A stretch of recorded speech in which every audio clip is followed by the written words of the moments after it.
Hey, what's up, man? It is the Ace Michaels Show. Ace Michaels, universal and worldwide. Happy to be here with you. Hey, thanks a lot for you know who you are that sent me the email that was so awesome and encouraging for me to keep going at this. And I just want to say, I think we all need to do that a little baby bit more often. Just encourage people to keep going because we've been through a lot in this last few years. Not to be that guy and bring it up again, but you know, we used to have to wear a mask to go to the Walmart. Just let that sink in for a second. How far have we come from having to wear a mask to go to Walmart? Anyway, something to think about. Be grateful for every day. That's my point. Ladies and gentlemen, today on my show, I'm going to let my guest tell you her story. Welcome to the show, my guest. Hey, how's it going? And what is your name, my guest? My name is Taylor Lynn. So happy to be here. You sound like you sing a little bit. I do. You got a singer's voice. Oh. You got that little huskiness that singers have. Oh, huskiness. I've never heard anybody describe my voice that way. Thank you. Oh yeah, you don't hear the huskiness? Husky. Yeah. Say something. You don't hear it? I don't know. I guess I don't know what huskiness is. Yeah, well, that huskiness, that's that sexiness that the singers, even male singers, have that husky that you can just tell as soon as you hear them talk. They're like, "Hello, my name is Ralph, and I'll be singing for you today." And you're like, "Oh my God, Ralph, stop it! My Sing, boxers Ralph, are sing. drenched. Stop, Ralph. Don't do it. Don't do it to me." I'm weak. Anyway, so Taylor, tell us about you. Yeah, so I am a singer, songwriter, a little bit of a baby producer. Nice. I grew love up. baby producers. They grow up to be full-grown producers. Yeah, I'm gonna be a grown man producer pretty soon. That's gross. I grew up in Michigan, so I grew up in the jazz scene, really being in. I went to Chicago a lot as a teenager. You know, I'd hop the mega bus and tell my parents I was somewhere else, and I'd be downtown Chicago with my friends. Killed it with Megabus. I got a whole $10. $10 to Chicago. All right, it feels like $10 too. It does. There's two places I will not endorse: Megabus or Spirit Airlines. Okay. So that's Spirit just kind of slows down and drops you off. If you're lucky. Yeah. If you're lucky. They drop you off, not your stuff. Enough about those two convenient services. But you are a singer from Michigan, and now you're in Las Vegas. Yep. And you're performing around Las Vegas. I am. How do you like that? It's been very interesting. So when my husband and I moved out here, we didn't know a cockroach on the wall. We just started kind of showing up to. We didn't know anybody. Why would you aspire to know? Okay. I don't want to know a cockroach, but we didn't know anybody. So. Well, and by the way, too, Taylor, not Tyler. Taylor. So, by the way, too, Taylor, you are somebody's really beautiful wife. You have this stunning everything about you. Just glowing. Like Thank the whole you. studio. I could probably sell this studio today for more money. You know what I'm saying? Like when they come to appraise it, I'd be like, well, you know. Just have me sit in the corner somewhere. You know, she was here. She was here? Yes, she was. She sat in this chair right here. Did she? Yes. So how much you want for the chair? Well, what are you offering me? So she did sit in it. Right? This very chair. Anyway. Oh my goodness. So, have you always been a attractive person? Were you an ugly duckling at some point in your life? Oh, for sure. I mean, I've always been beautiful. Right. Inside. I know. If you do have to say so yourself. I'm going to let you know. When I was like 8 or 9, I was that chunky little kid. I had a big old gap in my teeth. I love that. Just eyebrows wild, hair wild. My mom was white, so nobody knew how to comb my hair. So I looked a mess as a kid. I was still cute, but definitely a wreck. I honestly don't even think I'm at my full potential yet. Catch me at like 33. You were having a childhood like a Rashida Jones experience. Yes. Yes. You were this black child that was a little out of place, but you made it work. I made it work, and a few years of some braces. A good skincare routine, I got it together. By the way, if you're an attorney representing Rashida Jones, we strike that last comment. I don't even know Rashida Jones, nor do I want you clamoring on my phone, or I don't want to get a letter from you or nothing. Just let that slide, please. What kind of music do you do? So I write a little bit of everything. I sing a little bit of everything. Everybody always says you don't write every damn thing. You don't write no opera songs. those Zydeco songs. No crimes would. of passion like music theater songs. I don't see you sitting around the house like, once I was a child with a curious background. I was kind of black, but no one knew how to do my hair. You don't write songs like that. I don't. Okay, Yeah. I'd say my wheelhouse is a little more like jazz fusion. You sound Soul. like a jazz. I knew you were gonna say jazz. I knew it. Yeah. You're in the Jill Scott, huh? Yes. Yes, I yes, knew it. And Sade. Yes. I knew it. And You're I one of those was people. I was classically trained actually. So They always are. I was classically course. trained in jazz and really didn't learn how to use my voice like how I felt Mm-hmm. until I got older, until I was probably 20. Because Okay. everything was just like, I grew up reading music, and Oh, at least so when I would write you a do- song, I would literally like Well, score you did it. the whole thing. If you learn how to read music, there's a lot of musicians that don't learn how to read music. Don't That's ask me a to do it big now. deal. It's been a minute, but Wow. yeah, so it's been interesting to see how my voice has changed. And then my husband recently told me, he was like, this sounds like a pop song. And I was like, what the hell? I'm not a pop singer. And then I listened back to it, and I'll be damned. What the hell? What the hell? All right, we want to talk about your husband. Enough about you. So your Okay, great. husband, what's his name? Drip Hendrix. Drip Hendrix. I like it. I like it. He's all right. I could see that on a billboard. Drip Hendrix, starring Drip Hendrix as. Yeah, I could see that. So who chased after who? Did he come after you with the romance and the poetry, or Oh, did he no. play hard to get? Like, how did that work out? No, he was just going to he was just going to walk on by me. He wasn't going to say anything to me Yes. at all. Yes. All the guys in the audience are like, "Yeah, baby, that's how you do it." No. Miss them opportunities. That's what's up. So he was gonna walk by you, like where? Like a train station, or like in No, a club? so- Or where was this walking by happening? We met in Memphis. I had to be in Memphis for That's where it work. The job that I used to have, I traveled a lot, and I had to be there an extra day. So I was like, I'm going to go get day drunk by myself and listen to music and have a good time. So you thought. And then God was like, hey, you need to walk this way. Okay. So I'm walking. I see him.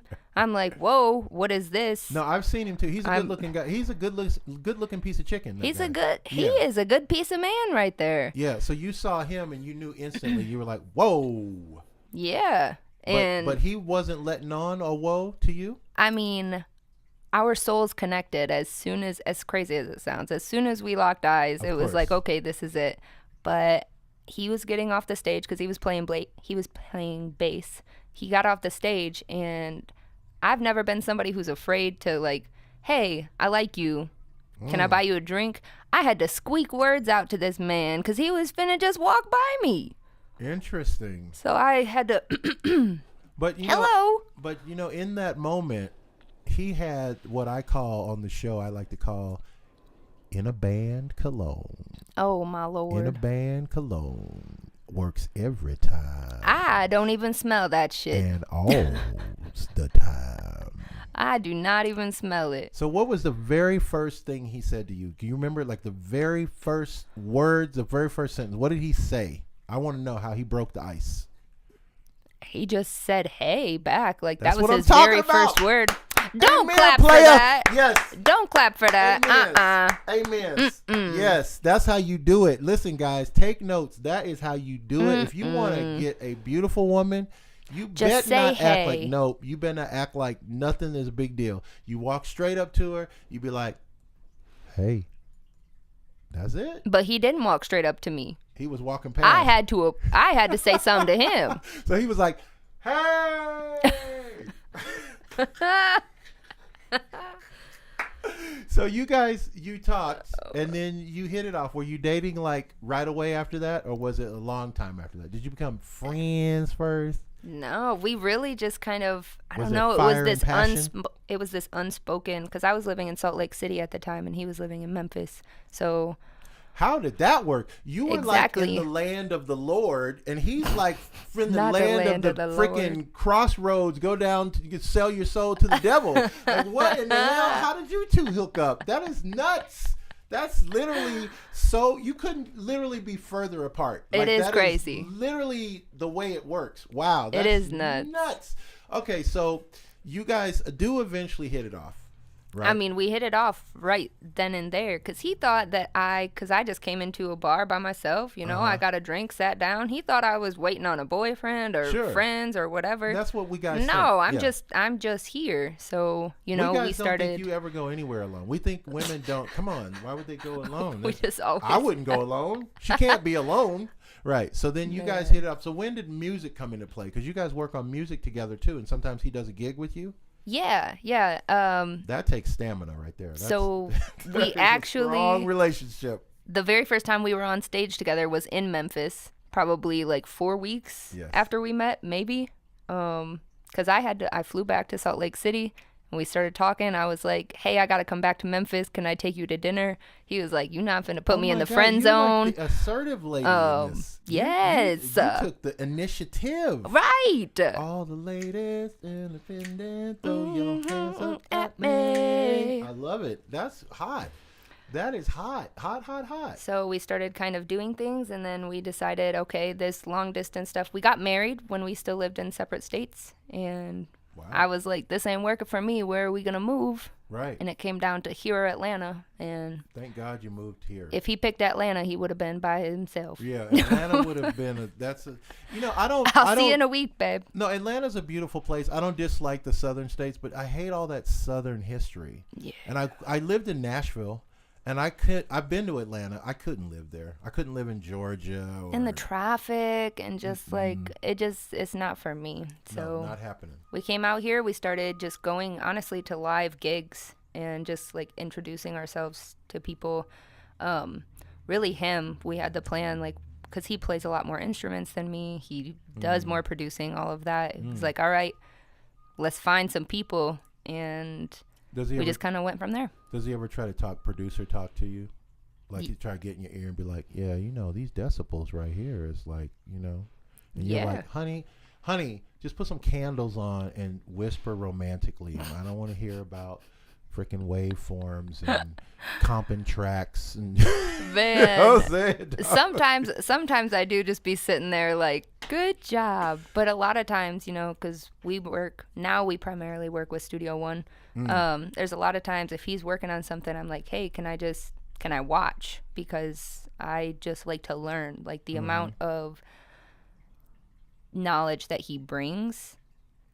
He doesn't necessarily know how to explain it to me, but I can sit and watch it. It's great to have a support learn system, it that way. though. Like, I've been in relationships where you don't have that support because the other person, it's a fine line. This is my 2 cents, okay? Since I have a show, I get to 2 cents it, okay?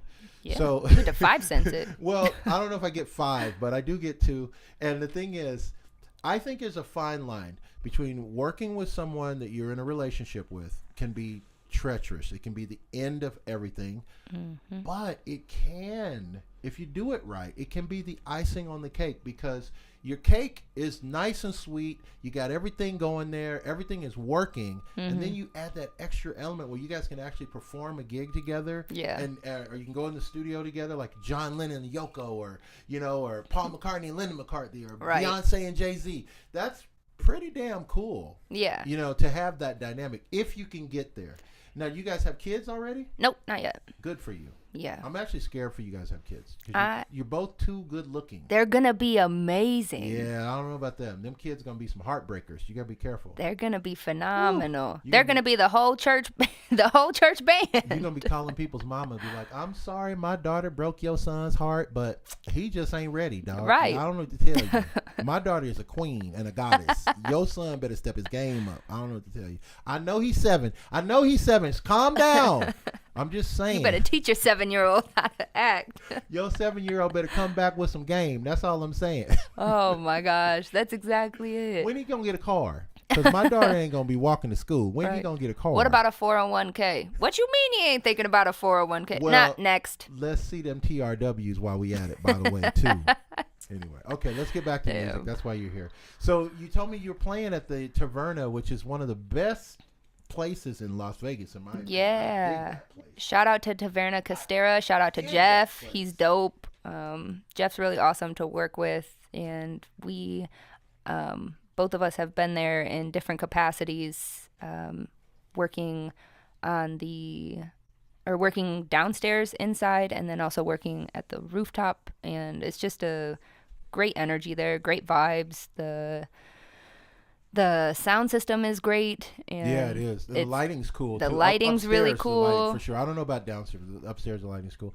Yeah. Now, when you played there, was the roof on fire? It was smoking, but I Okay. don't know if it was on fire. I'm just It makes kidding. Me, it makes me wonder, like, where these old school sayings come from. Like, was there ever a party somewhere and the roof was on fire? You know And there they were was. like, hey, wait a minute, we ain't got no water. And somebody said, well, just let them burn. We don't need no water. You know Let for it a burn. fact there was a That's party. crazy. Think about the It had 70s. to have been a real thing. Think about huh? the 70s and 80s. There was a fire. Everyone was like, oh shit, The roof. we is ain't got no on water. fire. Well, we're just gonna, let's kick it till the fire gets all the way to us. Can you imagine that slave mentality? No, how about we get out of the building because the roof is on fire? What? How about that? Just get out of the building. Oh, Okay, so listen, shit. I want to ask you before I run out of time, because time Yep. is never our friend on the show. Time is against us for real. Yeah. In your opinion, what is your favorite song that you have written, Ooh. and why? Why is it your favorite song? Ah, that's a good song. I recently wrote this song called Dangerous, and I think that is my favorite song because it comes from a space of I didn't really know what love was until I found it. And so all of the shit that I had to go through in order to find it, like now my love is dangerous. I love very deeply. I love very hard. And that can also be intimidating and dangerous to somebody else or detrimental to somebody else. Absolutely. Not in that toxic way of like, oh, I'm loving you way too hard, but just if I give somebody my soul and my heart, I mean that shit. So There's a song that's really good, by the way. There's a song that goes, "Love is a hunger that burns you inside," and I don't know the rest of the lyrics, but I love those two lines because as I have been in love and out of love, and you know the whole thing. I mean, we could do a whole 6-hour dissertation of Ace and love, but I found that I think that's the most truest way to describe it. Love is a hunger. Like when you really find someone that you want to be with, you feel it like in your pit of your stomach. You're like, oh my gosh, I need to be around this person. I need to be with this person. And that's not codependency. That's really what love feels like if Right. you're really in love. I agree with that. So I'd love to hear Dangerous. That sounds like a good song. So if we want to stalk you on the www, what do we need to do next? You can find me on Instagram, Taylor Lynn 325. It's the same thing on YouTube as well. I don't yet have a full website in the works. It's coming. We're It's gonna make coming, that for it's you. Don't coming. worry about it. We got that. Okay. Website's happening. Those are going to be the top two ways to connect with me, to see any of my stuff, and hopefully my EP is going to be dropping very, very soon. And did you do the Taylor Lynn because your middle name is actual Lynn, or did you you got a funny last name? You don't want to tell people your last name? My last name is Bonds. No, our last name is Bonds, but I go by Taylor Lynn. You know, for a long time I was like, oh, I should have this cool name. Everybody has a different name. And growing up, I felt like Taylor Lynn always sounded really weird because of the L's, if that makes sense, like back-to-back L's, Taylor Lynn. That sounds But good the to me. older I've gotten, the more I'm like, that's who I am. And the way that I write, I'm giving, we talked about vulnerability. I'm giving people a piece of me. Who am I to have this other, name, this pseudonym, just for what? I don't need it. Well, to me, Taylor Bonds does sound remotely like a baseball player. So I don't Yeah. know if that's it. I don't know if you can count on me for advice like that. But I think if I was your daddy, I would say that sounds like a baseball player's name, and Taylor Lynn sounds like a singer's name. So I Exactly. think you did make the right choice with the name. Exactly. But is that your married name though? Is Bonds or? Yeah. So what's your guy's name again? Our last name? Yeah, your guy's first name. Drip. That's Not a his stage legal name. Yeah, name. that's not his, I don't know if he. no. Can we I don't say wanna- your no, we legal don't put name? it out All there. right. You gotta put it out His there. legal name is Michael Bonds. Oh, Michael Bonds is dope though. But Michael Bonds, let me see. Michael Bonds sounds like an R&B guy. which is not what he wants. Yeah, that's not cool. That is danger. You don't want to have a. My R&B husband is the husband. coolest person I know. Michael the coolest Bonds is person. a cool name though, but Drip. Well, what is it? Drip. What's the whole Drip name? Hendrix. Drip Hendrix is doper. Taylor than Michael Lynn and Bonds. Drip Hendrix. I think in a alley fight, I think that Michael Bonds would probably get his ass kicked by Drip Hendrix. Yeah. Drip Hendrix is not leaving that fight with a scar on him. For sure. I don't think so. For sure. All right. Well, this is the end of the show, guys. You can keep driving, but don't clap your hands while you're driving. And you know what I say at the end of the show: live the life you love, love the life you live. Amen. Thank you.